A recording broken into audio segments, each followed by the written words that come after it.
نماز پڑھنے کا مسنون طریقہ۔ حضرت ابو ہریرہ رضی اللہ عنہ فرماتے ہیں کہ نبی صلی اللہ علیہ وسلم مسجد میں تشریف لائے، اس کے بعد ایک شخص آیا اور نماز پڑھنے لگا۔ نماز کے بعد اس نے آ کر نبی کریم صلی اللہ علیہ وسلم کو سلام کیا۔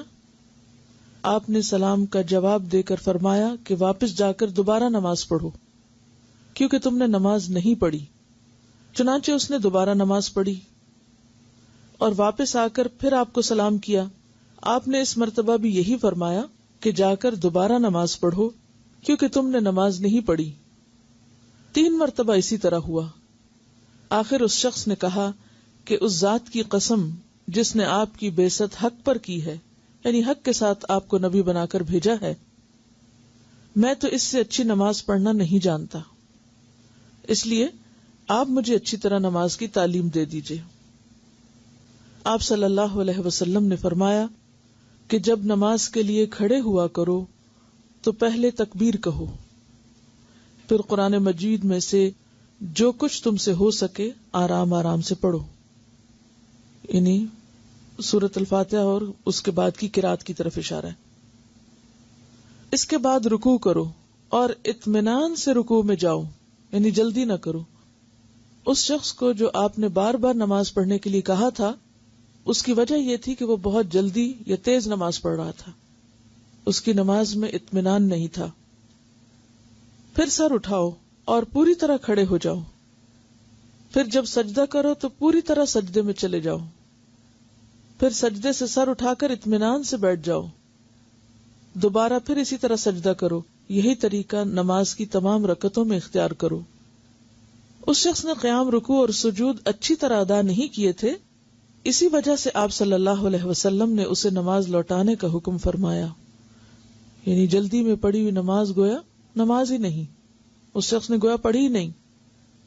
اچھی نماز یعنی فرض، سنت، نفل جس طرح آپ نے سکھائی پڑھی جائے تو فی رکعت کم از کم 3 منٹ لگتے ہیں، اور فجر کی نماز میں کم از کم 5 منٹ فی رکعت، کیونکہ فجر کی نماز میں زیادہ تر لمبی صورتیں پڑھنا آپ صلی اللہ علیہ وسلم کی عادت مبارکہ تھی۔ آپ صلی اللہ علیہ وسلم اس سے کہیں زیادہ وقت بھی فی رکعت لیتے تھے، یعنی یہ منیمم ہے۔ قرآن اور دعاؤں کا ہر لفظ پورا پورا معروف طریقے سے عربی لہجے میں ادا کیجیے۔ بہتر ہوگا کہ ایک نماز بآواز بلند پڑھ کر کسی دوسرے کو سنا دیجیے، اس لیے کہ انسان اپنی غلطی خود نہیں پکڑ پاتا، انسان کو خود نہیں پتا چلتا کہ وہ کہاں غلط ہے۔